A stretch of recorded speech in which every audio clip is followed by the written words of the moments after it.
This episode of the podcast is sponsored by Royal Cymbals. At Royal Cymbals, they're taking the 400-year-old tradition of cymbal making into the future. If you can think it, they can make it. Whether you play drums in your basement or on the world's biggest stages, they can help you craft your sound. Utilizing their combined 50 years of cymbal sound expertise, they'll take your sound ideas and create an instrument that you'll love. Within their lines of Royal Cymbals, including the custom-made cymbal craftsman cymbals, they offer a full range of sound colors, and they can modify your current cymbals to better fit your needs. Royal Cymbals was born out of the need to create the best sounding instruments for drummers who have a wide range of sound needs. Over the past few decades, owners Paul Francis and Sarah Hagen have worked together, along with the world's greatest drummers, to create many of the modern cymbal sounds that you hear in live music and on countless recordings. And they're continuing to do this into the future with Royal Cymbals. Get more info at royalcymbals.com.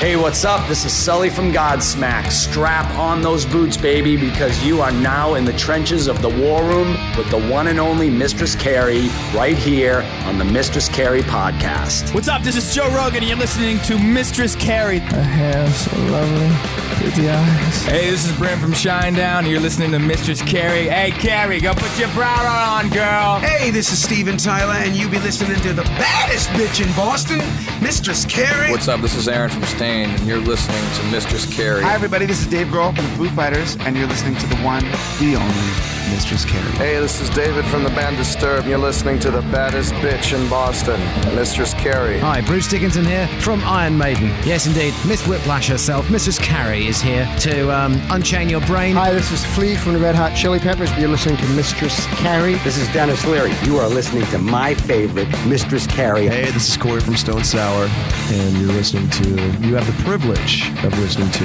Mistress Carrie. Oh, God. Oh, yeah. Hey, it's Mistress Carrie, reporting for duty from MCHQ for episode 149 of the Mistress Carrie podcast. And before we get to this week's guest, John Connolly from Sevendust, I want to remind you about all of the great gear you can get in the shop at mistresscarrie.com. New to the shop, Mistress Carrie guitar picks and the official Mistress Carrie cassette rewinder. With all the cassettes coming out, you know you're going to need a pencil. Plus, you'll find hoodies, t-shirts, beanies, a 7-in-1 bartender tool, and a concert and sporting event approved clear plastic waste bag. Find all that and more in the shop at mistresscarrie.com. My guest this week is John Connolly, a longtime guitar player from Sevendust, who has been a friend of mine for, well, longer than I can remember. And with the 127th running of the Boston Marathon coming up next week, I wanted to have John on to talk about his training. John Connolly from Sevendust was challenged by Mark Tremonti from Alter Bridge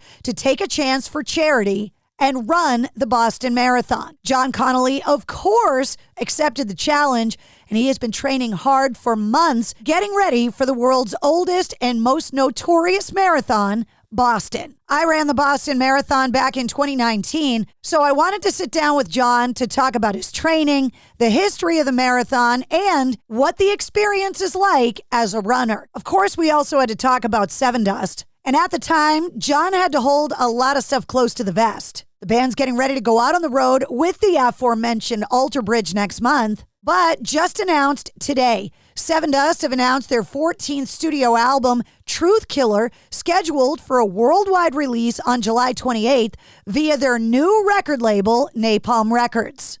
They've also released the first single. It's called Fence, and you'll find that in the corresponding playlist for this episode that's linked in the show notes. 2023 is going to be an amazing year for John and for the band. And next week, John is going to experience something he'll never forget, running the Boston Marathon. So allow me to introduce you to John Connolly from Sevendust. There he is, the Iron Man himself, Mr. John Connolly. What is going on? How are you? It's so good to see you. Good. Yeah, it's been a minute. We didn't do anything there for like 2 years. So I'm like +2 on everything. It's like, well, yeah, it was like 4 years ago. I know it is crazy that we lost so much time.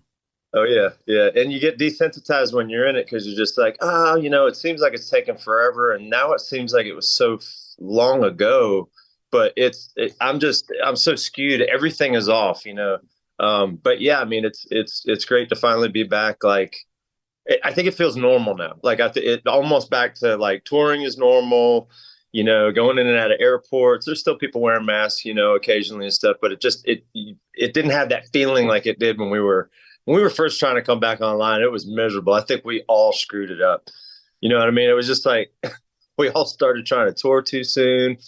Crews are getting sick, bands are getting sick, posting up in hotels, canceling shows. And it was just like, oh man, this is a mess. But it feels good now. It feels like the world is sort of like back online. I talked to the guys in Buckcherry like during the pandemic, and they told me that they travel with masks even before the pandemic because for singers, especially when you're doing a lot of flying, it seems like they're always getting sick because planes are gross. Pretty much. Oh yeah. Yeah. You're stuck in a tube with all of those people that are breathing. Lord knows what they're breathing. Yeah. I mean, it's always one of those things that even today I'm mindful of it. Coming back out of the gala in New York City, there's just a lot of people when you're coming in and out of LaGuardia, and I haven't done that often enough to where I'm like, you know what? I need to really kind of pay attention because I don't want to get sick, 3 weeks before the taper for Boston. It's like, this is sort of go time. This is when I really, really want to, connect all of the, dot all the I's and cross all the T's, and getting sick is just like the one thing that would be like, oh, really? Like I did so good through the whole thing. And then you go get sick at the end. So yeah, we got in and out of there. And I mean, it's just, we're still doing the stuff, hand sanitizers everywhere, wiping stuff down.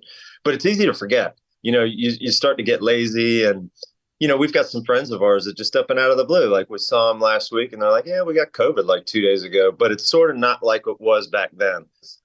She even told me, she goes, I barely even felt like I was sick. I just thought I had some allergies or something like that. So I guess it's affecting people a little differently, but totally does. Like my mom has Alzheimer's and she got COVID, and she within a week lost about 75% of her cognitive ability, and it never came back.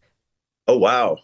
Her Alzheimer's just went into hyperdrive, and it all happened within a week. It was like she just fell off a cliff. It was unbelievable how it affected her. Yeah. Oh, it's a shame.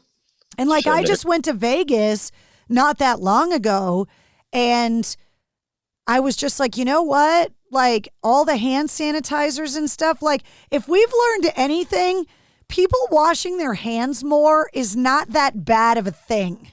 Ever. But, that sort of goes hand in hand with touring mentality. I got to be honest with you, because ever since we started, it's going to sound kind of gross. Ever since we started doing these VIPs, now we're doing the sound check VIP where we're up on the stage. And that was sort of like put into place by a lot of the venues. It was just easier. It was like, okay, keep the band away from the people and we won't get the band sick and, vice versa and all that stuff. But we'd come out of some of those VIPs earlier back where we used to get in the floor and actually have people go by the table and sign and hug and, do all that stuff. And it was always like the first thing that we would do the second we got up from the table was go to the dressing room and wash down. Cause you just don't know, I mean, some of it was cause I'd be coming back from a run or something stupid like that, but a lot of those meet and greets, you go, okay, let me get all of the funk off. Let me go wash my soul real quick and just make sure that we're all good for the show. Because getting sick on tour sucks, man. It's if you don't have to sing, it's probably not the end of the world, but singing and jamming and it's not a lot of fun, Well, that's what I was going to say, especially for the singers. And I've had a lot of conversations, especially, over the last 3 years since I launched the podcast, guys like, Jonathan Davis are like, look, if somebody gets sick, somebody's out on paternity leave, like we need to bring in a guitar player or a bass player. No offense, John, but like you can get somebody to come in and fill in for the weekend. He's like, what are we supposed to do if I get sick? Right.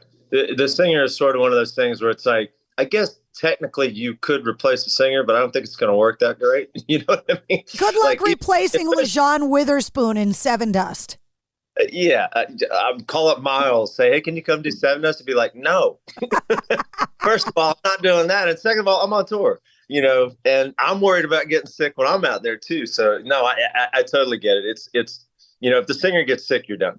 Yeah. I mean, you're basically just going to hit pause until your singer's back right again, So. Speaking of Miles, I had tried for years to kind of get him on the show, and it was every time he came through town, and they'd be like, nah, Miles can't do it, but Mark will talk to you, and I was starting to think, like, does Miles hate me? And then during the pandemic, he and I had some really long, like, in-depth conversations because there was nothing else to do, and we talked a lot about vocal health, and he was like, It's so taxing talking on show days for me. Yeah. He's like, that's why I don't do interviews on the days that I got to sing because it beats the hell out of my voice. And he's a guy, does he even have a house? He's literally on tour all the time with one band or another.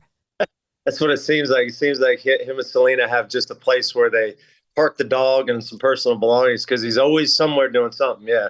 But yeah, I mean, for him, it's fascinating too, because he's, I don't want to say fragile when it comes to that world, but he has a tendency, like LeJean, I don't want to say he's bulletproof, but LeJean can go hang out in the bar till 3 or 4 in the morning, hop on the bus, get up the next day and be fine. And he can be talking the whole time to people.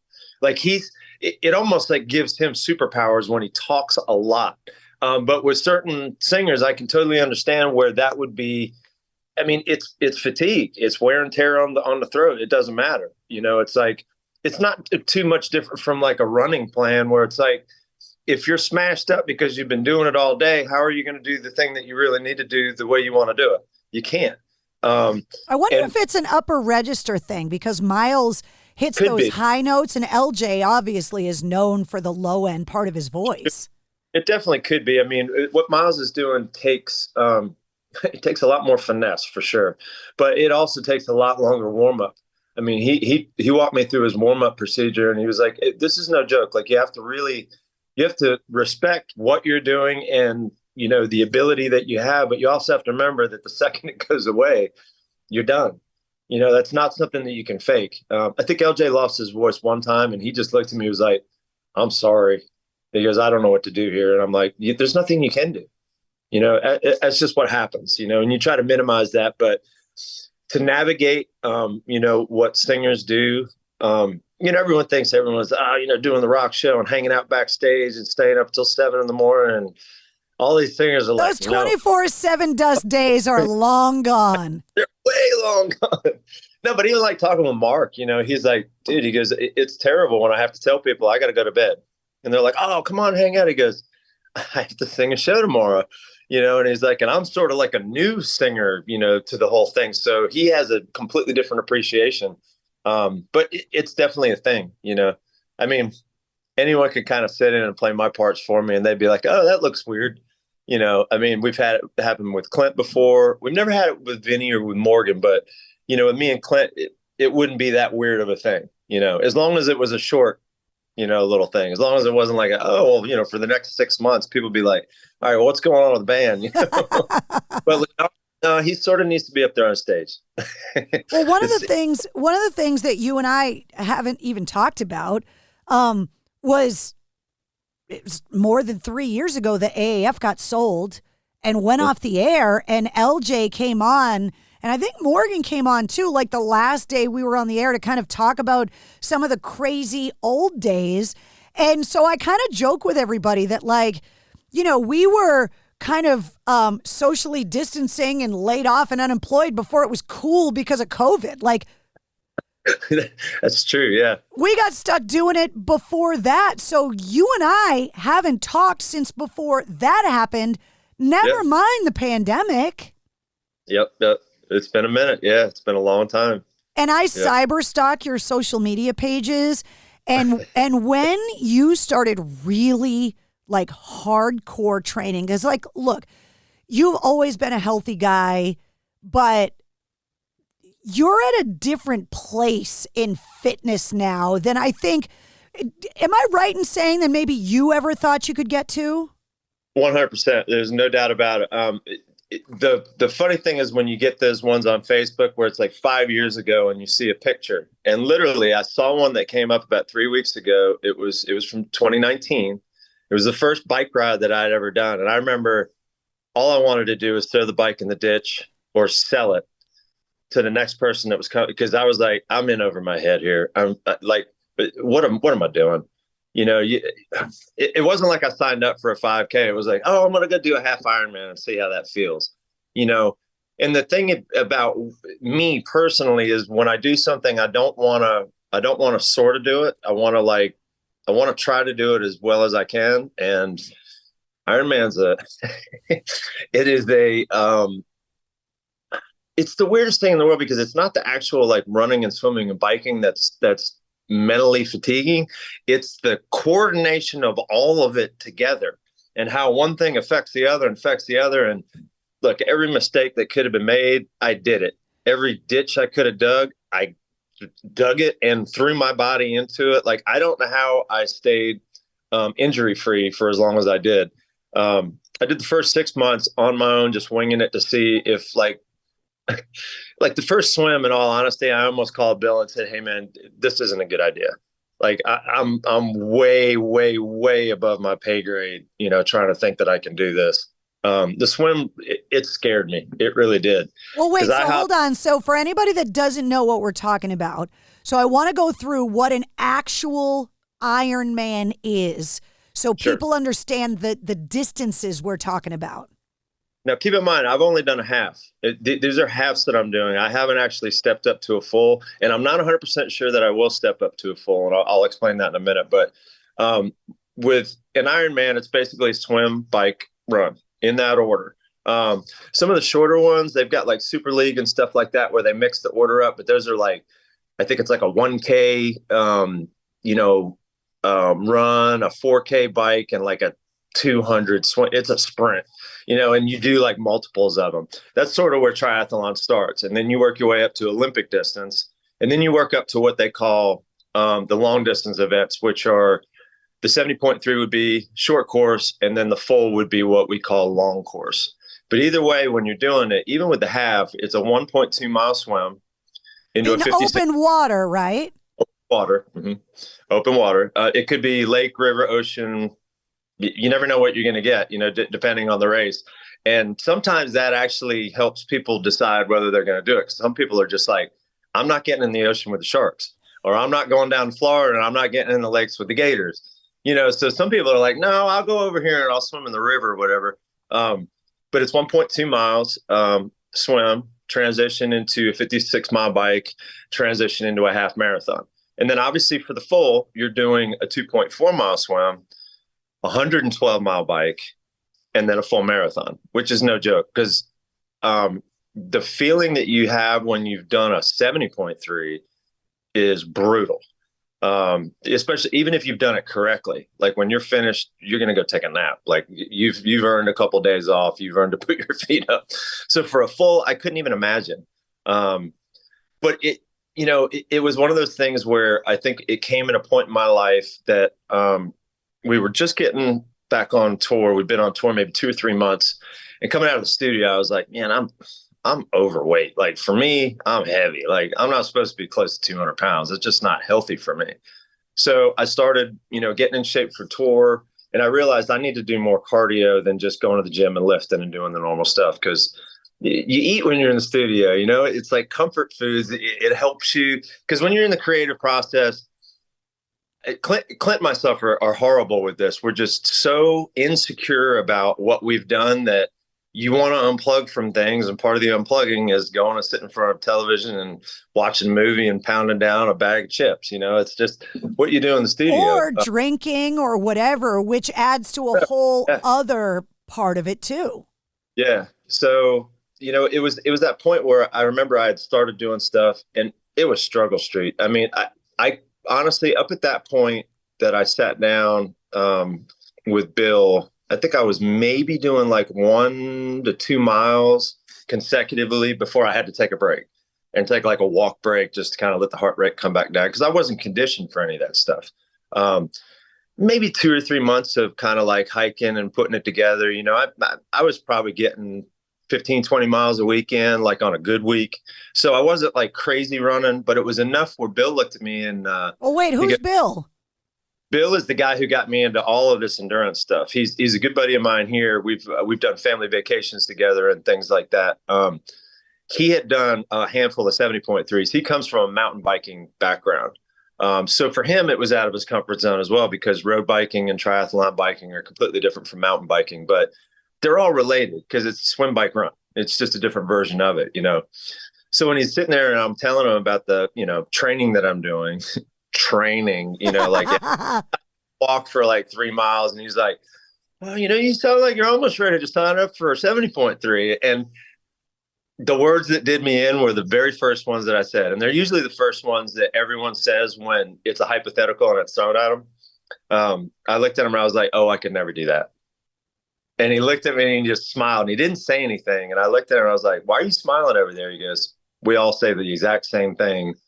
And I went, at that point, it was starting to click. And I went, oh God, don't do this. Just don't do it. I have a real hard time not standing up to a challenge. It's why you and I have been friends for so long. You want to motivate me? Tell me no.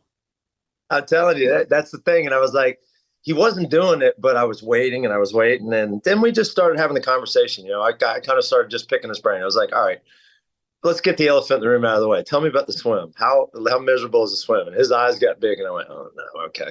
It's a thing, right? He goes, that's why we do it first. Because you want to be the freshest when you're doing the thing. Yeah, they don't want you running a marathon and biking and then getting in the open ocean because you'll die. No, exactly. So it was one of those things that, he put it on the radar. He made the suggestion. And I had the whole trip up in the car with him talking about it to think about it. We finally get up to the vacation. 2 or 3 hours after dinner, I remember I was checking Facebook and I just went, oh man, I'm going to really regret doing this. And I made the post. I did the post. I just put it out there. And for me, it was like, okay, now you're accountable. I don't know when the race is, but now at least you've started some kind of a clock. And I remember Bill hit me up. He goes, oh, so we're doing this, huh? And that was it. It was like, I was getting ready to turn 50. I needed something that really scared the shit out of me. Something to just keep me accountable, something to kind of just shake it up, just you wake everything. You could just let me take you skydiving, dude. Right. Well, a lot of people say that, like, you could have done something that didn't take nearly as much time of your life, But it freaked me out. The first swim, it really freaked me out because I'm in pretty decent shape. And I figure, okay, I should be able to figure out how to do this. And I was at LA Fitness. I hopped in, put my cap on, the goggles on, and I went to that wall and I stopped. And I grabbed the wall and took like 5 minutes to catch my breath and realized I have to swim back to go get the phone to tell him I can't do this because it's the other side of the pool. And it freaked me out so bad that I literally, like, for about a week, I was like, you can't back down from this. You have to figure out a way around that challenge. It gives you a greater appreciation for like Michael Phelps, right? Totally does. It totally does. But here's the thing, and it's something that everyone should take to heart. If you haven't been swimming and you hop in the water, everyone does all the same mistakes. So just don't do any of those mistakes. Don't try to swim fast. Get a coach. Get someone, even if it's just a basic plan, just to give you the basics in the water. And don't worry about how fast you're going. The important thing is just getting in there and get comfortable with it. That was the thing I got lucky on. I headed it off at the pass. I didn't develop any bad habits to have to unlearn. And I just got in, and it took about 2 or 3 weeks before I was like, okay, I can do a workout. That being said, I wasn't swimming more than 100 yards at that was as far as I could go. It took me about 6 months where I could do multiple hundreds in a set. And And I still was scratching my head because I was like, I don't know how I'm supposed to swim 1.2 miles when I can't do 200 yards together at the same time. And a pool is a lot more calm when you get out into open water. You stand up. The bottom's right there. It's like all you got to do is, if you want to take a break, take a break. You're not going to. The waves and the wind, and you're just dealing with the elements. Dealing with the elements, not being able to stand up, currents, other swimmers coming over the top of you, like a bunch of things in open water that you never think about. So it took a minute, but I had enough patience, and we put the race on the schedule far enough down the way where it was like, okay, I'm not going to hurt myself. I'm not going to win anything, but at the same time, I'll be able to do this, and I can actually connect the dots. And the first race was miserable all the way around. Huge mistakes on every level. I did another race, and it was horrible all the way around. But it's sort of like the nature of what's happening with that. The beauty of running is you put on a pair of shoes, you get your plan, and you go and you do your run. You don't have to worry about navigating to and from a pool or waiting for a lane or getting out to the bike or getting your bike fixed. Realize, you got to spend $1,500 on this thing just to get it race ready. It's you and your legs. You and your legs and a pair of shoes. That's it, and then just being able to nail what you're doing. So the interesting thing about the whole, experience going into triathlon was that back in high school, I was a runner a little bit. And when I say that, I ran for about 2 or 3 years. Like I didn't run long enough to really find out if I was going to be talented enough to be able to go up to an elite level or anything, but I was within striking distance. Like I was a really good B teamer. Occasionally they throw me on the varsity squad, and I wasn't going to win anything, but I was like consistently sub, 5-minute miler, decent at cross country, but not great. But it was at a time in my life where I was so focused on music that I couldn't put that much energy into it. Like I knew that music was going to be the future. And I also was realistic enough back when I was young. I was like, I'm not going to make a living being a runner. Like even the runners that run for a living, it's hard for them to only run for a living unless you're at that top 1%. And how many runners are there on planet Earth that aren't doing that? So it's like, I followed my heart, followed the passion, and took a 40-year pit stop from running. Don't get too hard on yourself. You've done just fine, John. Well, the thing about it was, someone told me when I first started this stuff, they said, the most important thing that you can do is show up. They're like, it doesn't matter how good the quality of the sessions are, or whether you're going faster than the guy 3 lanes over there, or whether you did something better than some cyclist in another country did, or someone you're following on Strava or whatever. They're like, just consistently showing up and doing the work is going to be enough to get you to a place where you're going to be comfortable to be able to do these longer things. That's good life advice for anybody with anything. You just give yourself enough time for the adaptations to happen and all that stuff. And just show up and try. Show up. That's it. Just show up and put the effort in. And I forget who it was. There was a coach who told me, it was a fascinating thing, and it made so much sense because he told me, he said, you do A+ workouts. He goes, you'd be much better off if you did B+ workouts. And I was like, it doesn't make any sense. Like, I want to do as good as I can. He goes, yeah. And the problem is you're not giving yourself enough wiggle room for life, fatigue. You're expecting that you can nail this plan. He goes, okay, if a 20-year-old nails that plan, they can recover as quick as a 20-year-old is going to recover. At 55, you recover a little differently. It's a little slower. So once he said that, I was like, okay, wait a minute. This is fascinating. He was like, just be really good. Don't be excellent don't try to nail it every session, but show up, and on days where you're feeling tired, take the day off or take it slower, do something easier, go unplug from it. Your body's going to tell you what it can handle.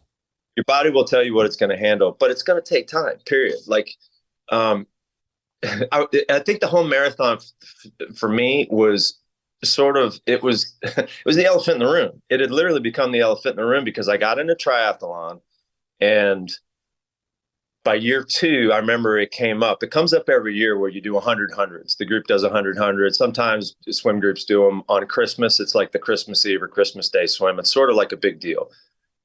You can do them as 100 hundreds, or you can split up the 10,000 meters however you want to do it.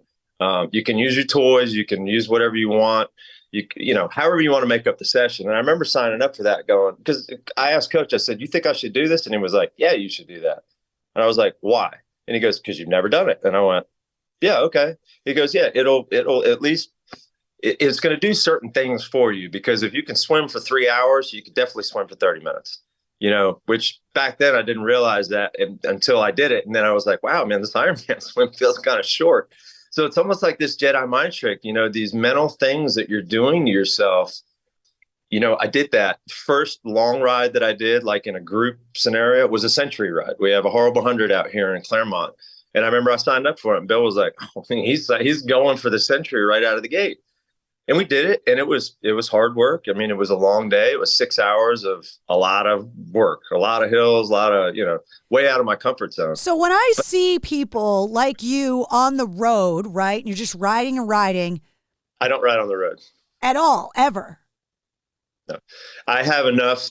We have Lake Louisa State Park. We have trails. We have enough options where I've had literally one of the assistant coach, Michael Fitzpatrick, he got hit by a car twice within 6 months, destroyed his brand new bike. And then once he literally got green lighted to go and ride again, he got hit again. And it was because he was on a road. I'm a motorcycle rider, so I get it. People aren't paying. They're not looking for bikes. They're definitely not looking for bikes. But we have so many options where I don't have to do that. A lot of people say that all the time. Coach used to be like, I need you to get on the road. And I was like, I need you to understand I'm a musician, and this is what I do for a living, and this is what I do for fun. And riding down a highway, dodging traffic is not fun. Not for me.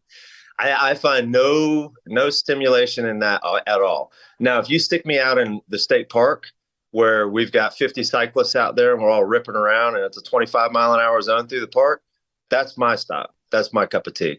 So I'm not one of the road guys. I'm definitely, it's not my thing. The bike is probably the one sport of the three that I would be weakest at. I'm not a big, bulky guy. I'm not a powerful guy. I'm quicker in the water and a little quicker on land. But you put me on a bike, I can get through it enough to be able to set up a decent run. But I'm not going to, I'm not just a naturally strong cyclist. So, well, growing up for me, being a girl, learning how to ride a bike, right? So it's something we all learn and make a lot of mistakes at when we're kids. The first thing I think of when I see competitive cyclists and how skinny and small and lightweight those bikes are and how tiny the seats are, I'm sorry, but all I can think about is your balls. Hey, the one thing every triathlete will ever tell you, when you're on the bike by hour 4, you want to get off that bike because your balls and your ass are completely numb at that point. You can't you're like, okay, I'm good. I think everything's sort of just like, all right, we're all just beat and numb and just, yeah, you want that bike seat out of your butt. I don't want to be on my motorcycle for 4 hours straight, and that thing's like a couch. Right. It is a drag. It really is. It's the one thing, especially if it's hot, a really hot and humid day where you're just sweating a lot and you're just like, oh, this is terrible. You're just, it's no fun. Bike's probably my least favorite of all three. But that being said, doing a 10,000 meter swim and doing a century ride 2 or 3 years in a row, I still hadn't done a marathon. And everyone's like, you're the runner. How have you not done a marathon? So I had an opportunity after COVID. I had a vein that I needed to have shut down in my right leg. I was actually on my way in as COVID was firing up to get it taken care of. It's an elective surgery. Obviously, they shut everything down, so I had to wait a year and a half. By the time I got it done, it was July 2 years ago, and I signed up for a race in February. I said, okay, I'm going to do the marathon. I'm going to see if I can go from couch to marathon. A couple of different things were happening. Number one, I wasn't hiring a coach. I went back and forth on this a ton. And I think it was actually Lowery was like, I think you probably have a better understanding of where you are physically. I don't think you really have to have the coach to be able to get you through this. But if you need to sign up for coaching, do whatever you need to do. So I went back and forth on it. I did a lot of research, and I just said, you know what? I'm going to try this on my own and see what happens. So literally straight out of surgery, no running for 3 weeks. The day I get green lighted to go run again, I get COVID. So 10 days of COVID. So I was not running for a little over 40 days. How was COVID for you? Because I still haven't had it. It was horrible. I had Delta, and it leveled me. But the thing that for me as a runner affected me more than anything was my lungs. It stuck in my lungs for a good 2 or 3 months. Like I couldn't clear it. Like and it wasn't like I was congested. It was an odd thing. Like I tried to explain it to people. I was like, imagine that I'm a 1,000-piece puzzle and you open the box and you throw all the pieces out and you put the puzzle together and there's one piece missing. That's what it was like. I was like 999 pieces, and that one piece, I literally was scratching my head looking around going, there's a mental thing that's like there's something missing.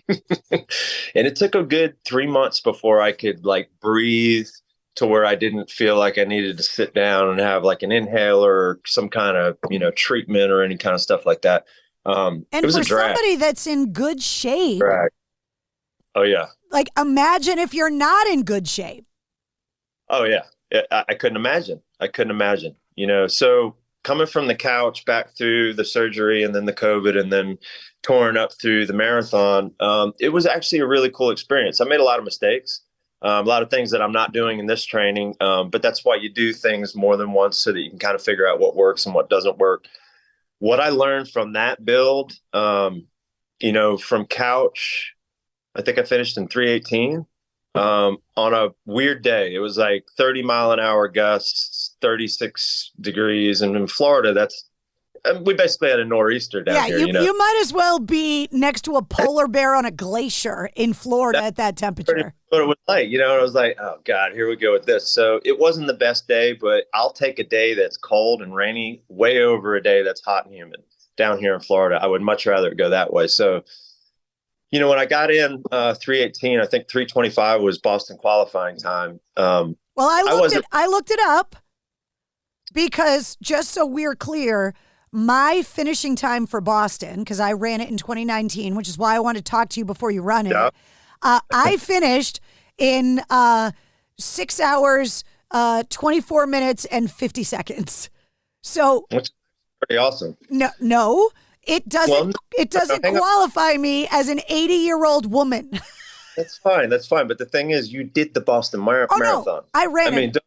Hey, look, and here's the thing. Like a lot of people, I tell this to people all the time when they beat themselves up about paces and stuff. I'm like, 26 miles at whatever pace you're doing is still 26 miles, period. If you covered it, you covered it. And here's the brutal truth of it. The elites are done in 2 hours. If you're out there for 3 times that long, you have to kind of put that in the equation too. Like, don't discredit. A lot of people beat themselves up. Oh, I'm so slow and this and that and the other thing. I'm like, what you're doing out there is really, really flipping hard. Doing anything for that long is hard. Yeah. 5.5 hours was my best 70.3 finish. And I'm telling you, 6 hours of working is 6 hours of working, period. So. Well, I looked it up. Your age group qualifying for Boston is 3 hours, 25 minutes flat, according to the website for the BAA. Just for comparison's sake, the record on the course was set in 2011 by Jeffrey Matai, and it's 2 hours, 3 minutes, and 1 second. The female record was set in 2002, and that's 2 hours, 20 minutes, and 43 seconds. And your age group, the record on the course was set in 1983. Wow. And for veterans men, that's what it's called, between 50 and 59 years old, 2 hours, 24 minutes, 5 seconds. I was about to say somebody went under 2:30 for sure, because there's a handful of guys that are in between. Like, once you go under 3 hours, you're in a very, very, very elite group of people. Once you can put a 2 on the front of your marathon time, well, the greatest of all time has a 2 in front of his. So just remember that you're in that group. So, to sit there and to actually finish the first one. Well, the funny thing is like, okay, technically I got in on time, but with most Boston qualifying experiences, since I have none, but following what everyone else has said, if you really want to get in, 3:25 is not going to do it. Like, you need to pad your stats enough, because you're going to have so many people that are going to be trying to submit those times. And they limit the number of bibs So they start at the top and they go down, and if you're barely squeaking in, you could get cut off. You could get cut off, yeah. Well, here's the thing that I hadn't considered. When I did the time, I started talking with Tim about the whole possibility of the charity thing. And it was because this marathon that I'd done was the breast cancer marathon. And I did a small fundraiser, and I think we raised like $2,000 in no time. And it was sort of like, well, I was going to do it anyways. And now it makes me feel good that I can actually do something that helps someone. And I kind of planted the seed, and he was like, well, Mark's going to do this take a chance for charity thing. And that there's going to be a play and this and that and the other thing. I didn't submit the Boston time. And the only reason I didn't is because I didn't think I had enough. I didn't think I had enough to be able to get in. And then, of course, we all get the email. They're like, due to lack of entries and lack of qualifying races, they're going to just take everybody. So I went, 2 years in a row, I should have submitted the time. I didn't submit the time, but when I was talking with Tim and with Mark, they were like, we're going to do this. And we're pretty sure that we can secure the bibs. And I said, okay. I said, let's do this for sure. Because at that point, it was like, there's no question, could I cover the distance? Boston's an entirely different animal from Jacksonville. Jacksonville is pancake flat. Like you don't even go over a causeway in Jacksonville. I think Jacksonville is 110 feet of elevation from start to finish. And Boston's a downhill race, which is tough here in Florida. I can simulate uphills a lot. We've got a lot of hills here in Claremont, crazy amount of hills. We've got some loops that have a crazy amount of climbing. But the funny thing is descending, we don't have a lot of that. So I'm probably going to be putting the treadmill on blocks over the next few weeks because our tread will go down, but I need it to go really down. So, yeah, I think I'm just going to do some sessions, working on the downhills because I feel really good about all the ups, the climbing. I'm sitting at about 75 miles a week with about 2,500 of elevation. So I've got about 10,000 per month that I'll be bringing in. Climbing is not the problem. It's that going down. And it's the combination of the two, right? If you're in one gear for a long period of time doing the one thing, you could probably train for that, but you have to change gears completely. I'm the way I'm approaching Boston is a 16-mile warm up, a 4-mile hill workout, and then a 10K ripper to the finish. That's how I want to actually section off the race. First 16 miles, I want to be yucking it up, laughing, saving energy, almost conserving energy. Because when I get to the hills, I don't want to smash the hills. I want to navigate the hills, and I want to crest the top at 20. And that's where I want to lay into the 10K. I want to see what can happen on that last 10K. But you got to show up in shape at mile 20. And mile 20 is a tricky part in anyone's marathon because that's where if you've screwed up your nutrition, it's going to show up right there at mile 20. Doesn't matter how. Well, that's when they say that's the halfway point of the Boston Marathon. That's the joke. Because mile 20 is at the top of Heartbreak Hill, and there's a reason why they call it that. Oh, yeah, yeah. And it's no joke. And the thing about it, when you look at Heartbreak Hill, we've actually got 3 hills here in Florida that are way more intense than anything that Boston has. But it's where it sits in the race. When you show up to mile 16, even if you've done it right, you're fatigued. Okay, you are going to carry fatigue no matter what. Even the most trained runner on earth hits that 16-mile mark. And once they start the hill sequence, you've got 4.5 miles of work. And a lot of people don't realize here in Florida, we have what we call rollers. You go up, you come down. You go up, you come down. There's a nice sine wave to most of our routes.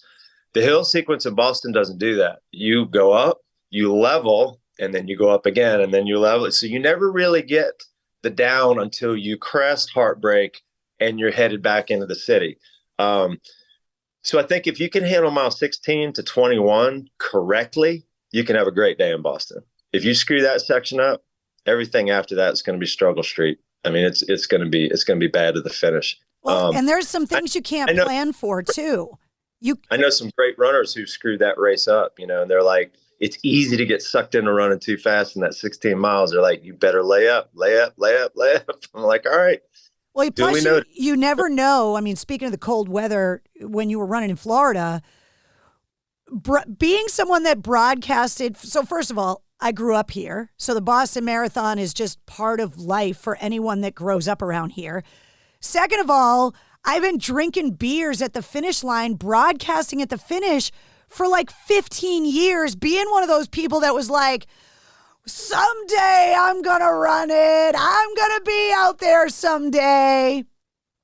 And, yeah, well, you are. but one of the things you can't prepare for, because New England is just famous for it, especially in mid-April, is you could get a 75-degree day, or it could be friggin' snowing, raining, windy. You literally have no way of knowing what the weather's going to be.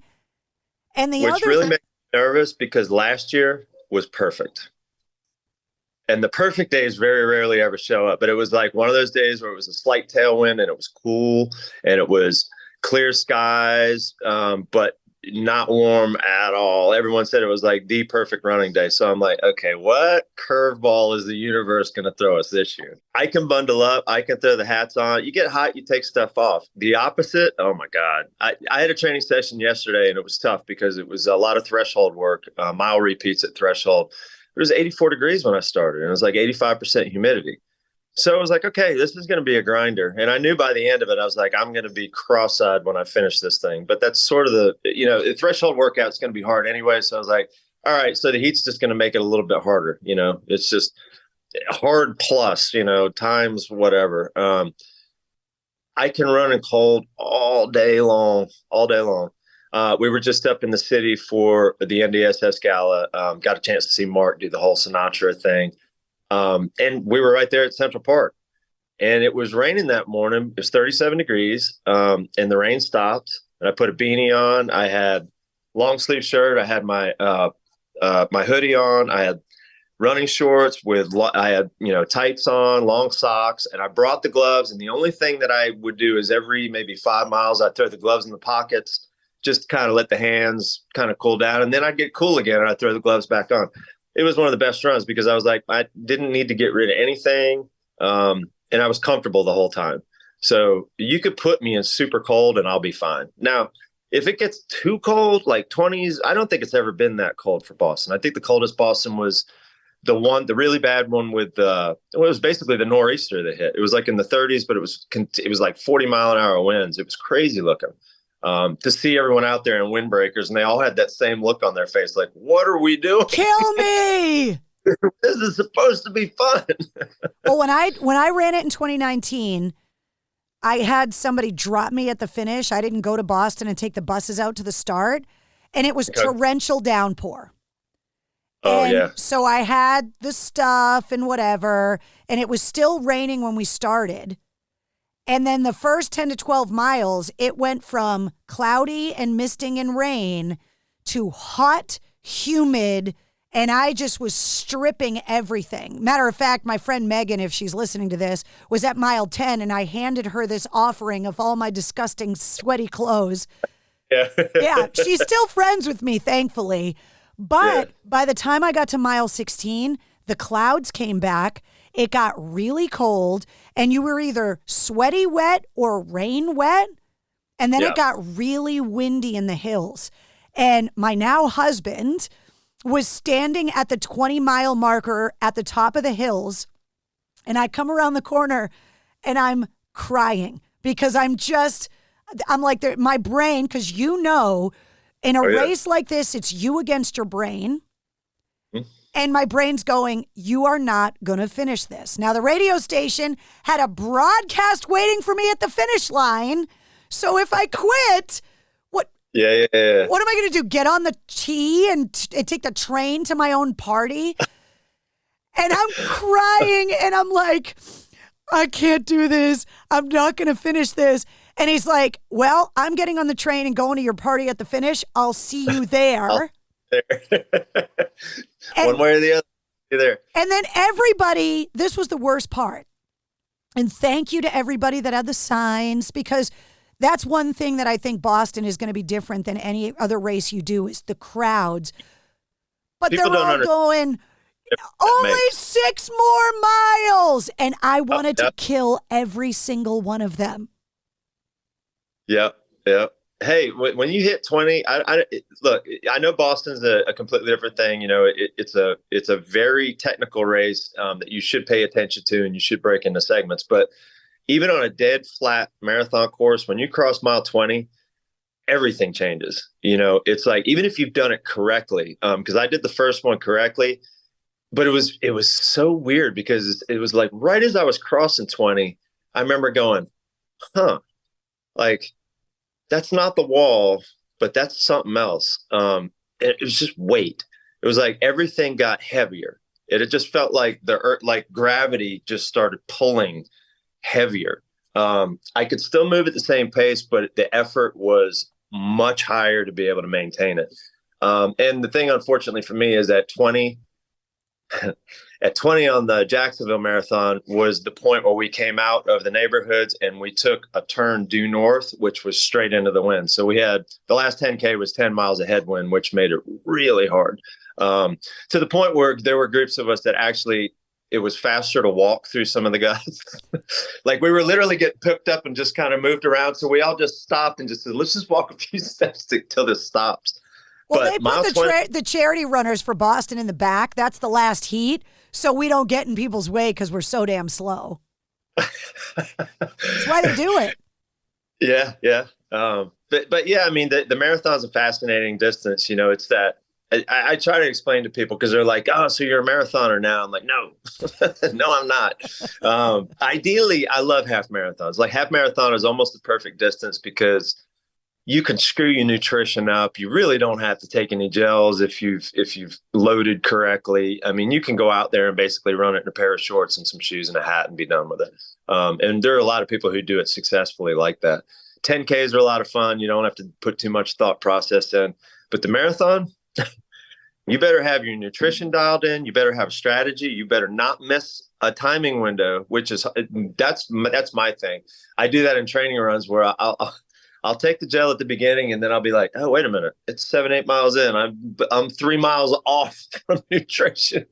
You can't have that happen in a race. If that happens in a race, you're probably going to hit the wall. Because it is very scientific on how much carbs the body is going to need. I look at what I typically burn over the distance, and then we work backwards with what can I actually take in? How much can I consume? And I'm usually right at the limit where I'll be holding that gel going, I just can't do it yet. I've still got more in there. And that's always a good spot to be. When you're sitting there going, nope, I'm good. Hit the water and keep going through. But it's such a fascinating distance because, there's people who are doing ultras and, there's people who run like 300 and 400 mile races and stuff like that. But here's the thing. They're not doing it at the speed that these guys are running up at the front of the friggin' Boston Marathon. These guys are holding sub 5-minute pace. They're running faster than I can sprint. Yes. Yeah. Like on my best day in college, in high school, I was probably I was around a 4:30, 4:40 runner. They're faster than that. And this is when I was a kid running 1 mile.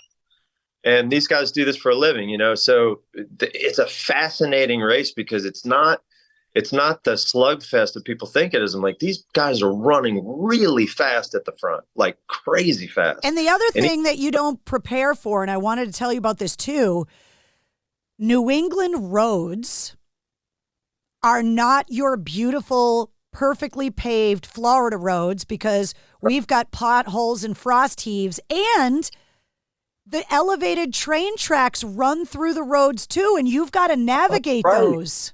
That's right. I forgot about that. Yeah. So, you got to watch where you're putting your feet. So these guys are running these 440 miles, and it's like their skinny little feet. Like people they've had the wheelchair racers get their wheels stuck in the T-tracks. They've had racers twist ankles and fall over because they hit. And they do a good job of driving the course, obviously, because the marathon's such a big deal of trying to repair stuff. Sure, yeah. But it's a New England road. It's not a rubberized running track that's perfect. Right, yeah. And it's downhill. Yeah. So as your form is completely going out the window, even on your best day, it doesn't matter. That style of running is super fatiguing on the legs. It's like your muscles are wanting to contract and they're having to elongate as you're going down.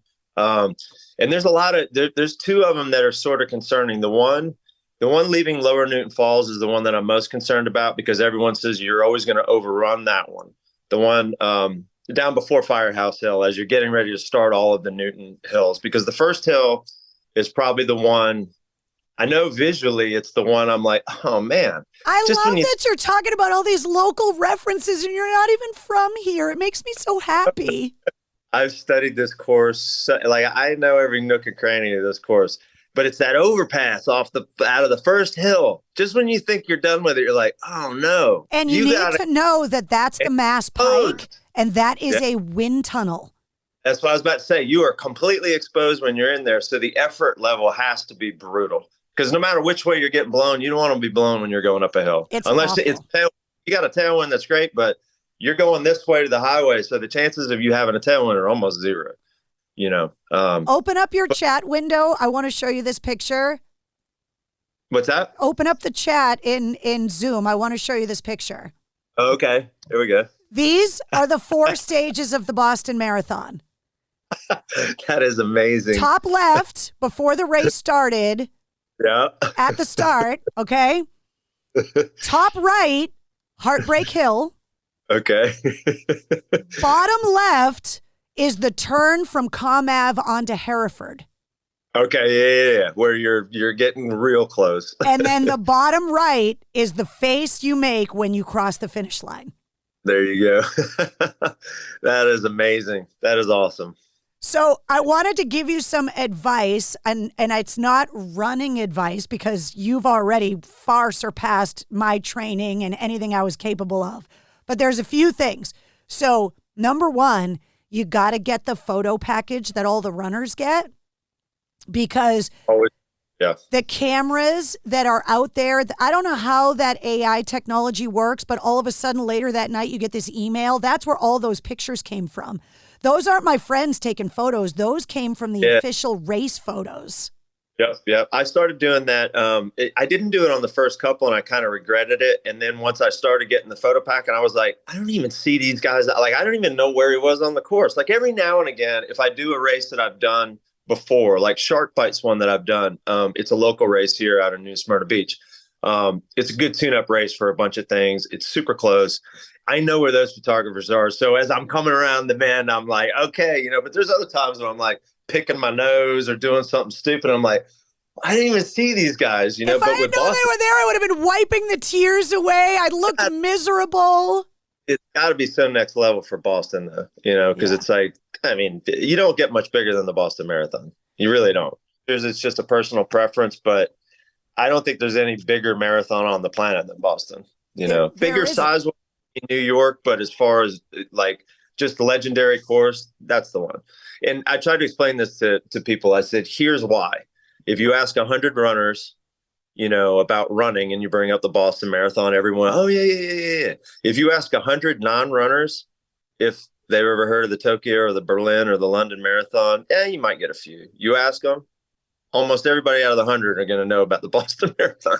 You have nothing to do with the sport. So, I never realized growing up that it was such a big deal in the running community because I grew up here and it's just a big deal for all of us. But the fact that other races have bells that you ring when you qualify for Boston. You do, yeah. It's a thing. It's a big thing. You don't have, and here's what's funny. Like qualifying for New York, if I want to get on time, I have to have a 3:15. So I have to be 10 minutes faster for New York than for Boston.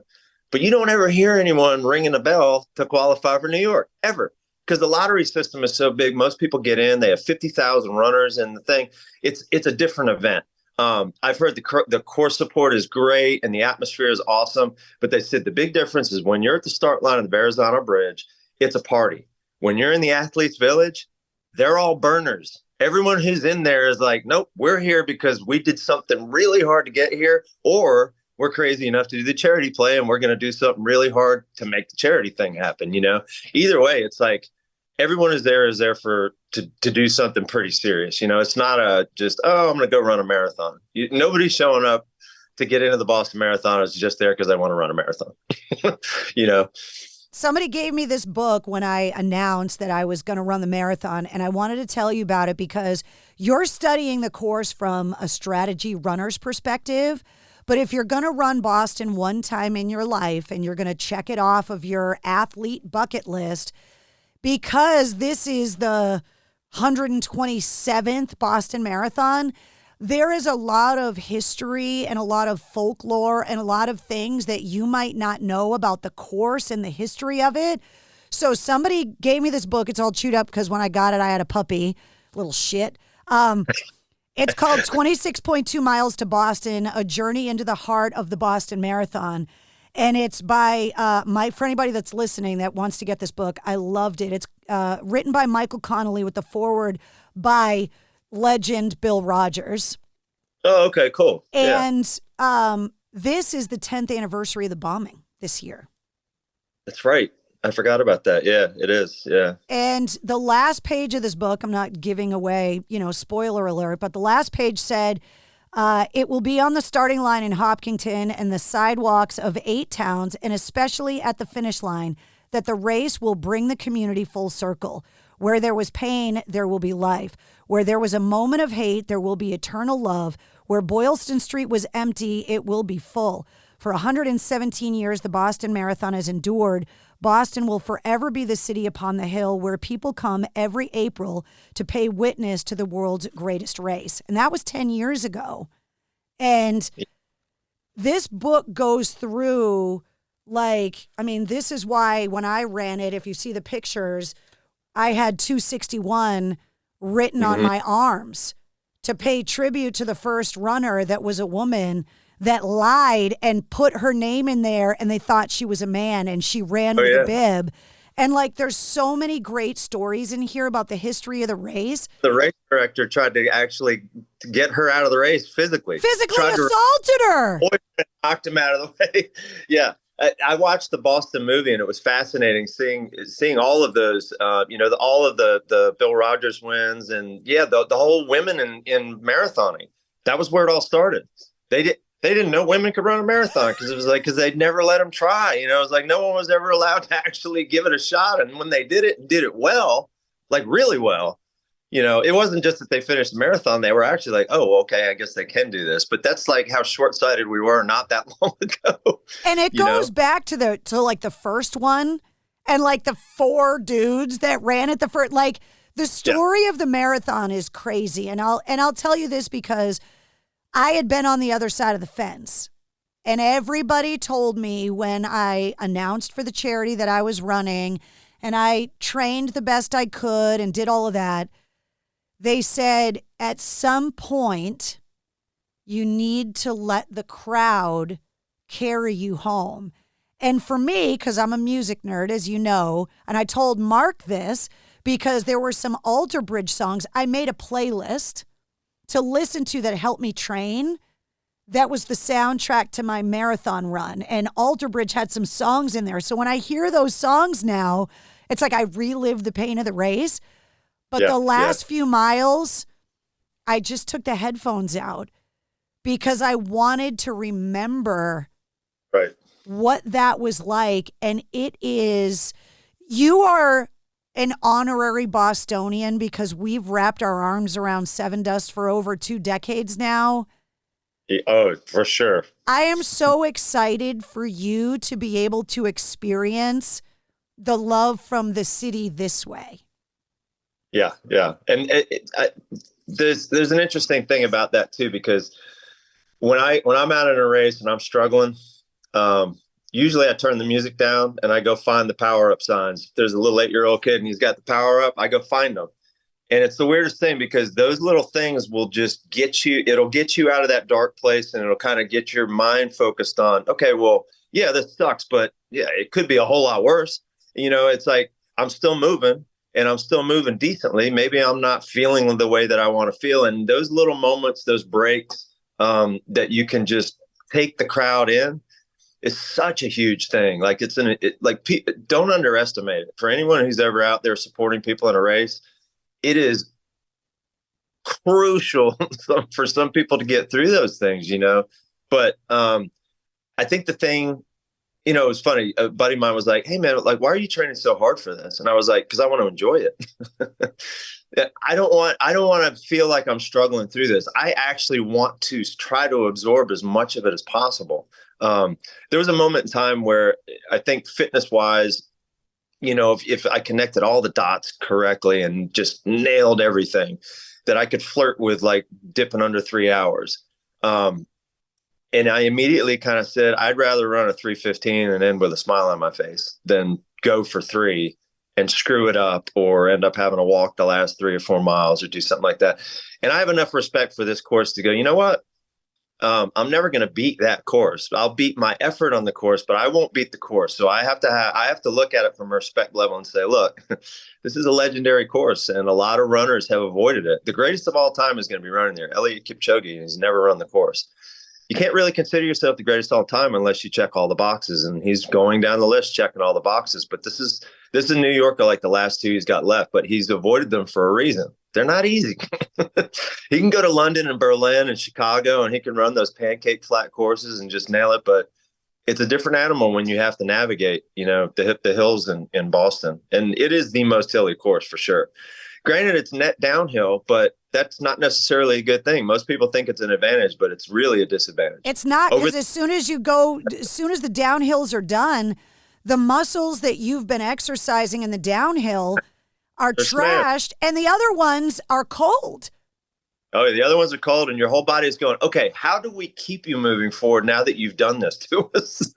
Now that like, what are we supposed to do here, But it's just the nature of what it is. It's like you can get yourself as strong as you want to be. I think that was probably the biggest thing is on the first marathon, I tried to be light. I wanted to be lean, light, fast. And I don't want that for Boston. As a matter of fact, I haven't really started the diet yet because there's so much hill training that's going on that I'd rather be a little on the heavy side and know that I'm actually getting all the calories in and recovering properly from the training.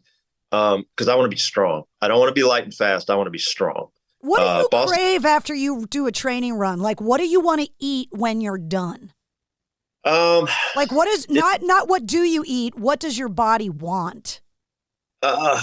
If I've really, really nailed it or screwed it up ever so slightly, usually like pizza, something terrible. My body wanted a hot fudge sundae. Okay, yeah. Those things are great, like ice cream, sweets, carbs, things like that. But the thing is, like for a marathon, like anything that's super long, if I've been taking gels the whole time, I won't want the sugar. Like I'll want something that's got a little bit more substance, but it's usually something bad, like a burger. Let me just go ahead and just get all the stuff back in. But no matter what, it's like the focus on this build for me was more about protein intake and making sure that I don't get light, because I will react to a marathon plan and I'll get real skinny, which is great, but not for Boston. You got to be strong. I don't see skinny runners doing well in Boston. I see strong runners doing very well in Boston. People who've really respected it and just they know what they're getting into. And I'm looking there. I'm like, when I look at the course profile, I'm like, good Lord. My aunt and uncle live out of Mount Lemmon. They're out in Tucson, and I joke, I'm like, I might just come out to you and go run down the mountain for about a week before the race, just to simulate that. Just don't twist anything. I did my 20-miler. That's why I'm going to do it on a treadmill. Yeah, I'm going to do all stuff here. I mean, that's the other thing too, is you can't do anything that risks you showing up to the start line in good shape. And the last block before the taper is the one where you can do it very easily if you're not careful. This is the point of unfortunately, I hate the treadmill. I can't stand it. I am not a treadmill guy, but guess what? I uncovered it. It is going to be a tool that I will be using quite a bit, at least for all the recovery stuff and at least the dedicated, if I need to go up or down at a specific thing, it's safer. It gets me to the start line in a better spot. If I'm out running around and doing stupid stuff, it's so easy to twist an ankle. I mean, a friend of ours, local friend of ours, she's never really done much trail running, and she was out trail running, and she screwed her knee up, and she's been out of Ironman for 2 years now because she had to completely reconstruct her knee, all from doing something stupid, And I'm like, okay, well, she's 15 years younger than me.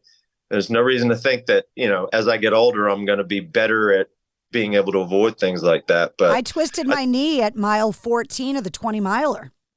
Yeah. It was 3 weeks before the marathon, and I was like, oh man, I hope I can recover. Yeah. I mean, I had a little bit of a struggle when I was going into the 70.3 that I did back in December. Stupid thing. I was walking through the garage barefoot. and I tripped over a cable it was a fan cord that was plugged in, and I didn't go down. But what I did is I stuck my leg out, the leg that I was tripping over the cable with, and I splayed it hit the slab really, really hard. And at first I kind of went, oh, well, that was weird. And then I couldn't walk. So for like 2 or 3 days, I was like, oh God, what have I done? And it was like, really didn't even get black and blue. Like everyone was like, can you run on it? I'm like, no, like I can't even walk, much less run. So this was like 3 weeks before the race, where I'm supposed to be doing all the really super hard intensity, speed work, things like that. And I wasn't doing any of it. I was in the pool. I was working on swimming. So I did that race. I did a tune-up race the week before, just to practice nutrition and to see if I could actually cover a half mile, because I was a little nervous that I couldn't. Finished the race and I felt okay. And when I mean okay, like on a scale of 1 to 10, I was a 5.25. It wasn't great, but it was enough where I said, okay, focus on recovery, sleep, keep your feet up, hydrate, stretch, do everything that I can do. And I did the race, and the race went well. But what didn't go well was the race was literally almost at the 16-week point for the beginning of the build to Boston. And, you got to be realistic when you're starting the build, depending on what you're coming out of. And I just came out of the 70.3. I chased Achilles issues for the better part of about 3 weeks, only because it was like the body was telling me, hey, this is too much stimulus at what you're doing for what you want to do and what you're trying to do. So there was like 2 or 3 weeks of just kind of touch and go, letting the body kind of dictate what was going to happen before I could actually jump into the plan. And once I did jump into the plan, it was very delicately. Because Ironman is weird. Like, people think that you run every day and you don't. Like, I would run tops 4 days a week. So, and there was usually be every other day. It was very unusual to get to a point where you're running consecutive days in a triathlon build. But with marathoning, that's pretty much all you're doing. You're yoga, strength training, and running. So I had to be very careful, because I would do like 3 days in a row, and then my body would be like, hey, like this is a different stimulus for us. And I would do something different on the third day. So, trying to get into a structured plan that's like, okay, 6 days of running, 1 day off. I was like, okay, I'm going to take the day off when my 54-year-old self needs a day off. I mean, it's as simple as I could make it. I was like, you just take the time off when you need the time off. Now, a day off for me might be still doing a lifting session, maybe doing something, doing core work, hip flexors, working on all the other stuff that a lot of people don't think about. A lot of people don't think about working their shoulders and their arms in a marathon. Go run 20 miles and see how sore this whole area is if you haven't done anything. It's the weirdest thing in the world. And I remember when the first marathon build, it was like, I'd come back from the run and Lowery would be like, so how was that? I'm like, my arms are killing me. Like, did you do it on your hands? I was like, no, but like I have to work the entire system, because you're using your whole body when you run, but yeah, it's been a fascinating journey. One that I never really thought that I would be. I'm not going to say I love marathon training. I think the training has to suck just enough for you to show up on race day and actually go, okay, I got this.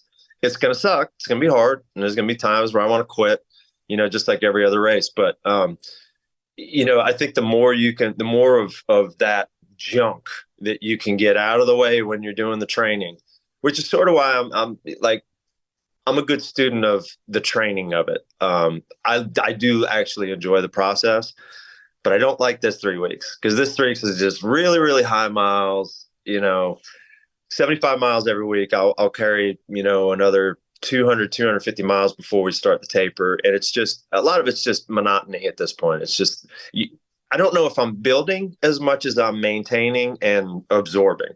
But it's a good spot to be in, because I've only carried this mileage once, and I felt horrible when I did it. On my first marathon, when I got up to 76 miles, I went, that's it. That is, my body is telling me you are it. There's nope. You're going to do more damage than good if you try to add any more. This one, I hit the 22 miler in New York, and I felt like I could do it again if I had to. I wouldn't willingly want to, but if you held a gun in my head and said, go run that one more time, no problem. I'm not going to get shot. So it was a completely different thing, and it was a lot more hill type training and stuff like that, which I'm sure is probably why I didn't feel as smashed up as I did. On my first marathon, I didn't run up a hill at all. Never. I mean, it was just something that I think once every 2 or 3 weeks, we'd have like a treadmill workout where I had a few hills, but we were working on a completely different thing, flat and fast, which a lot of people think is easy. I joke about that. I'm like, it's sort of, if I have my choice between a flat course or a course like Boston, let me actually do the Boston before I 100% commit to it. But I'd almost rather the relief of the up and the down, because I did when I did Shark Bite back in January, that was the thing that I noticed more than anything was at 10 miles, I just went, there's just no relief. Like, it's one speed, one muscle system, one thing for literally like no relief at all. And I do like going downhill occasionally. You climb the hill, it sucks to get up there. You can kind of, take a breath. And, when you do the flat races, it's not that stimulus at all. But I guess generally it probably is easier, especially here in Florida, because it's easier to train for that. I can just go run around the neighborhood. On the first marathon build, I was doing most of my training here in the neighborhood or pretty close. And with this one, it's like I got to get in the car and I got to drive right over there, about 20 minutes away over in Claremont, which is, strangely enough, a triathlon capital of the world. And we are very hilly. Central Florida is particularly hilly. So I got lucky with that one. Well, plus you're doing it all for a good cause. So you got to talk to me about the charity and where everybody's donations are going to go.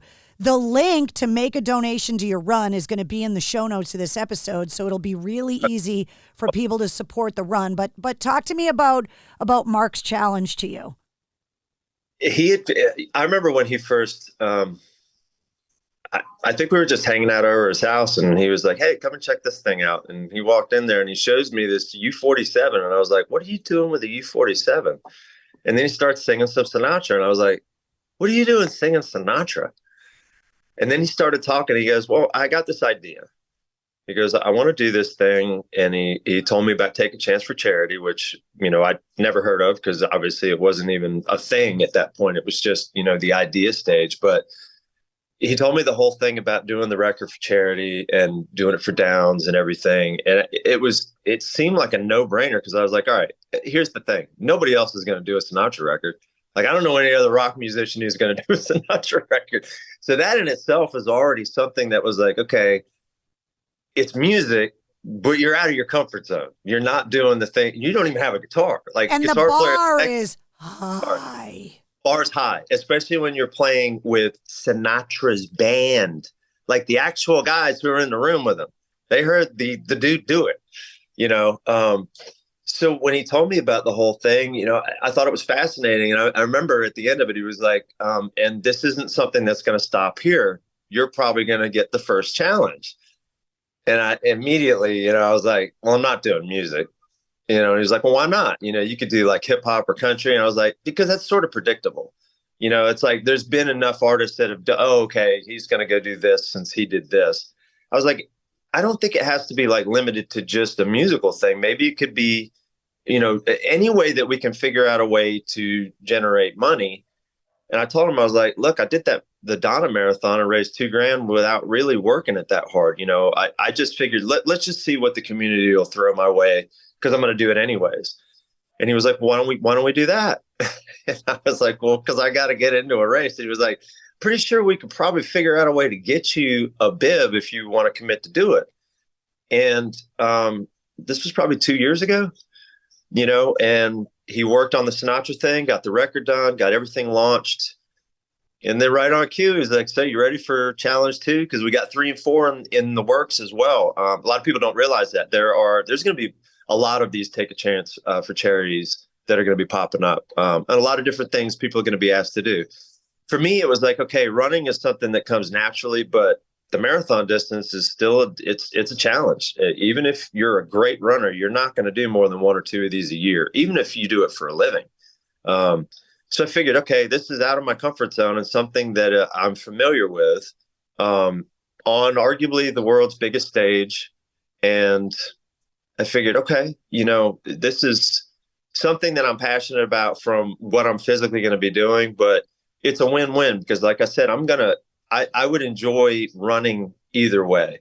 I don't know that I would enjoy running the full 26.2 miles, but on that day I definitely will because I'm trained up for it. But it was just such a cool way for us to be able to kind of give back and doing things that we enjoy doing and are going to be fun anyways. Here's the thing. Mark loves doing the Sinatra stuff. And he wishes he would be able to find a way where he can maybe park it and do a little bit more of it. Because I think at first he was super nervous about doing it. And now he's like, it's great. It's so cool because the band is behind him. They're like, this is great. And especially because at the end of the day, it's all about raising money. It's all about raising the money and the awareness. And it's about, just doing things that can help all these other people that, we meet so many of these folks and it's like these communities need the help, and if you're going to do it anyways, why not try to help? I mean, it seems like it'd be a waste not to. And he talked about the inspiration of his daughter and really, he said, this is my life's mission moving forward now. That's it. Look, when they first found out they were going to have a girl and then they found out that there was a possibility that she would have Downs, that's a scary time for any family because you just don't know. There's a lot more questions than you have answers. But what I realized is through that whole process, the first couple of weeks were very scary. Heart surgeries and things like that on infants are terrifying. I couldn't imagine being parents having to go through that. But his group of people here and his support network of all of our friends and family, it's the only way that I can explain it is she's just an angel. She's literally like, Mark and Vicky wanted a daughter and they didn't get a daughter. They got an angel instead. Like she has brought so much positivity and so much light into so many things. People would think, oh, Downs is a negative thing. And I'm telling you, they're some of the happiest people I've ever met in my entire life. Like they've got extra, they want to give the hug. They want you to be in a good mood. They're just joyful people, and it's like, it's contagious when you're around them and you realize, hey, you know what, maybe we're overthinking too much stuff. But it's inspirational because about the same time, I had a coach here, a local coach. His name's Hector Torres.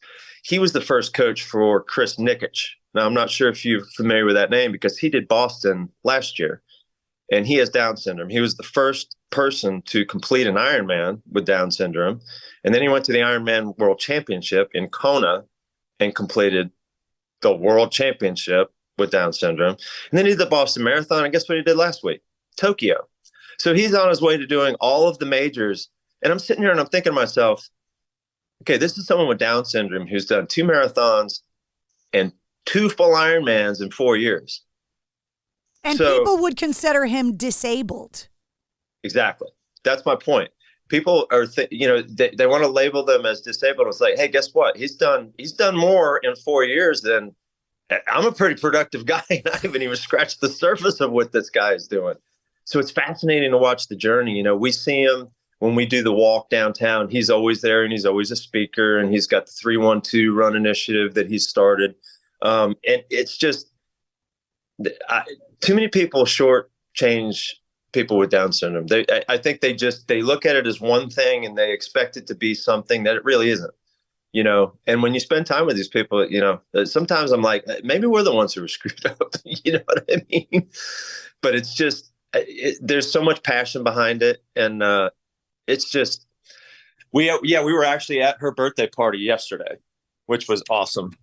She turned 2 and she threw up her cake, but she threw up her cake last year as well too. So, but she had an awesome time. But it's just, there's so much positive energy surrounding her and surrounding the Tremontis. And it's just, I can see Mark, he had this vision for what he wanted to do with this a couple of years ago. And now that you can see what it actually turned into, I think for him, when I look at him, I can see the gratification because he went into this scared. You're a scared parent and you don't know what you're getting yourself into. But 2 years later, with all of this money and all of this fundraising that we've been able to do and all of the attention that we've been able to bring to it, and like I said, we're just scratching the surface. You got Chris out there doing Ironmans and marathons left and right.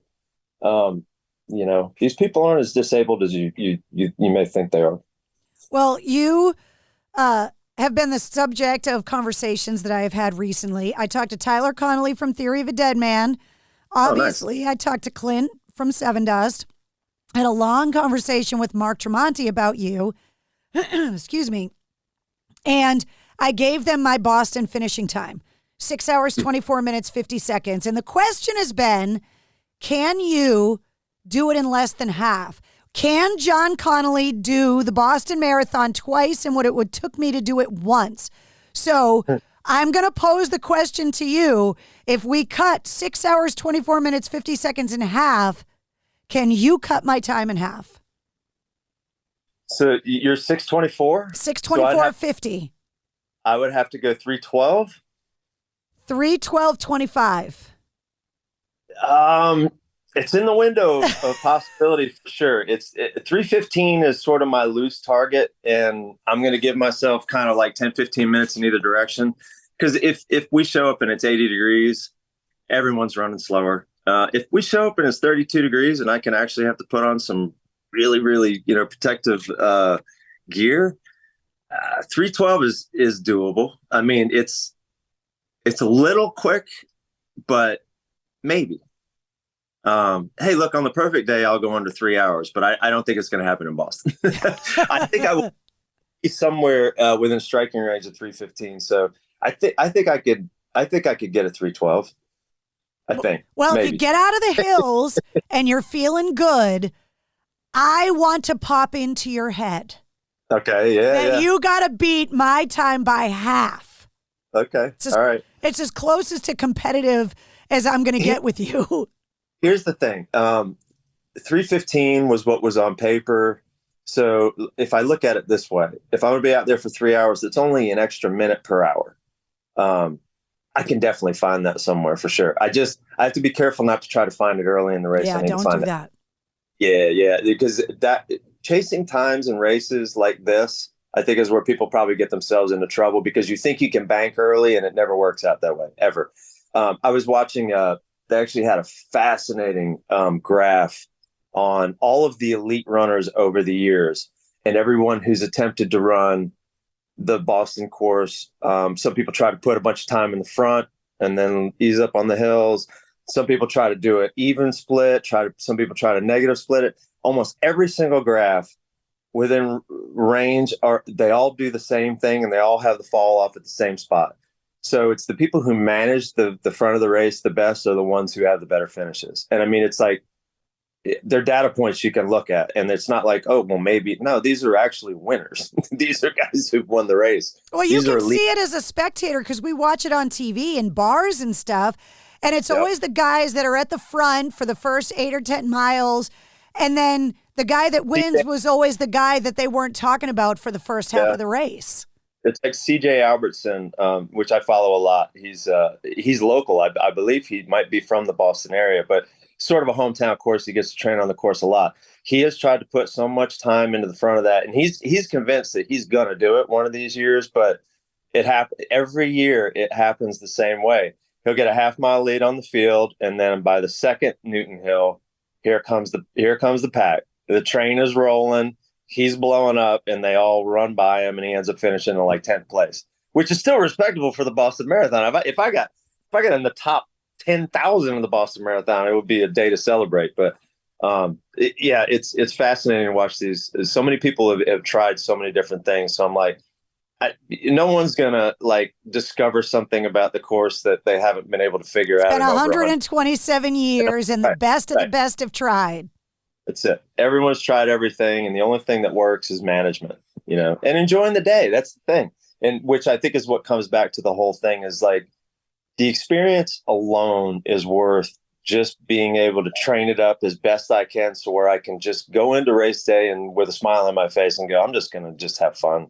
I mean, really just want to have fun on that day. It's like I don't have to get into the Boston Marathon a minute. I don't have to qualify. There's no specific time other than the 3:12. Which I will remember. 3:12 is my new target. But yeah, it's like, you don't want to miss that experience. It's an experience of a lifetime.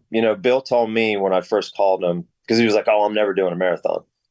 And I was like, well, just hear me out, because Boston might be the Take a Chance for Charity, and we might have more than one bib. Would you want to do it? And he goes, yeah, absolutely. It was like that quick, and I was like, are you sure you don't want to think about it? And he goes, no. He goes, these are not things that you think about. These are things that you go, I have an opportunity to do this. Okay, I'm going to go and I'm going to train my way and I'm going to show up and we're going to have. That's how I got into trouble myself. You're going to have but it's an experience of a lifetime. Yeah. I wouldn't give it up for anything, but I will never do it again. Yeah. Yeah. Well, I might. For me, I don't know. It was funny because we did the gala this week, and of course, the NDSS people corner me, and they're like, "Just so you know, we're sponsoring the New York Marathon this year. We have bibs, and we're doing Berlin next year." And I was like, "Now you're talking about all the majors. Like, are you going to do Tokyo and Chicago?" And they're like, "Well, eventually." And I was like, "Oh God, don't tell Lowery, because one marathon at a time, because after this." I think I'm going to go back to 70.3 for a minute, do some Ironman stuff, but I think this one scratches the itch so big that I can kind of decompress and unplug and then kind of figure out what I really want to do. Well, don't you have to release a record? Yes, 100%. Yeah. Which I actually, it's interesting because we were hanging out at the party, and of course, E-Rock and Mark are like, "Don't you have a Sevendust record that we haven't heard yet?" I'm like, "Yeah, you want to hear it?" They're like, I had this thing done for like months. I'm like, yep, and it won't come out until July. But we have shot all the videos. We got all the video footage done. We're waiting on the fourth one, which is actually the first one, but it's the way that the video is done is why it's taking a little bit longer. All the content's done. Everything's locked and loaded. We have a new label. I don't know if I'm allowed to talk about that now, but too late now. Too late now. Yeah, we're over at Napalm. So we're over there with the Alter Bridge crew, and the label that we'd actually we almost signed with Napalm before we signed with Rise last time, and it was sort of like a coin toss. Like we didn't know which one to go with. But yeah, that'll all be firing up. We've got some dates with Alter Bridge in May. I think we've got 8 or 9 shows with them then, and we're crossing our fingers that we'll be able to do it again, either summertime or in the fall. I think we're going to be doing a lot of touring with Alter Bridge if we can do it, which works out great for all of us because you guys all are friends for so long. We're friends, we're family, we have the same management. It's just it's easier. We share crew. It's just an easy touring scenario because we get it and they get us. So, but yeah, Sevendust is going to get super busy this summer. So, one thing I did come to realize when doing all this triathlon stuff and doing touring, it's very difficult to balance both. You're burning calories up on stage, whether you like it or not. And the first Ironman, I remember I came in there and coach is looking and goes, "I don't know why you're so over on everything, and he's like, your calorie burn is just nuts. Like, what's going on here?" And I was like, well, he was like, "How many calories you burn during the show?" I'm like, 350 to 4. And he goes, 5 nights, 6 nights a week. And I'm like, yeah. And he was like, that's like an entire day of calories that we're not considering. And I was like, oh, yeah. Well, he goes, here's what you do. On a day where you have a show, you're not doing any doubles, and you count the show as a workout. So that's what I ended up having to start doing was literally I had to take the Sevendust show, and that was one of the training stimulus. But it's cardio. It's like your heart doesn't know what you're doing. It just knows that it has to work. So because you're singing, you're playing, you're doing whatever, and you're burning X. So I was much happier when I actually incorporated that. Because the first time through, it was horrible. We were out on a long tour, and I'm trying to do 50-mile bikes into 6-mile runs, and then do the meet and greet, and then sleep, and then get on stage and do the show, and then get up and do it again. And I felt hollow. Like I was so smashed out of my gourd at all times. You just feel dinged out. You're like, I don't even know if like my brain is functioning correctly at this point. You used to be like that back in the early days for a completely different reason. Yeah. I mean, those are all self-inflicted. Way too many copies. But yeah, it's almost exactly the same feeling now, but from completely smashing yourself out on a run. But well, no, man, all the Sevendust fans are going to be there along the course. I'm going to be down there. I am so excited that we're going to get to cheer you on and support you and welcome you as a Bostonian in a completely new way.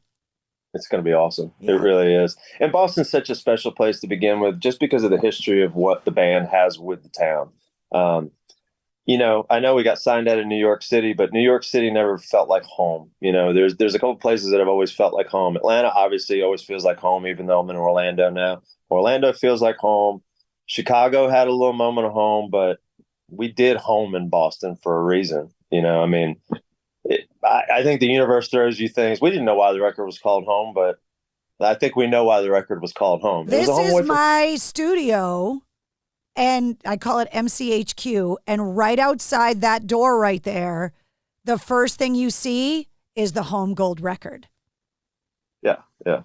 It's our home. I mean, we've done so many good things and had so many great experiences in Boston, so it's only fitting that this race is there. Because it would be a shame if it was like, the Anchorage Marathon was the 127th running of that, and be like, oh, well, okay. We don't really have anything cool to talk about. But yeah, Boston is such a special place for our band. And there's only one Boston Marathon. That's it.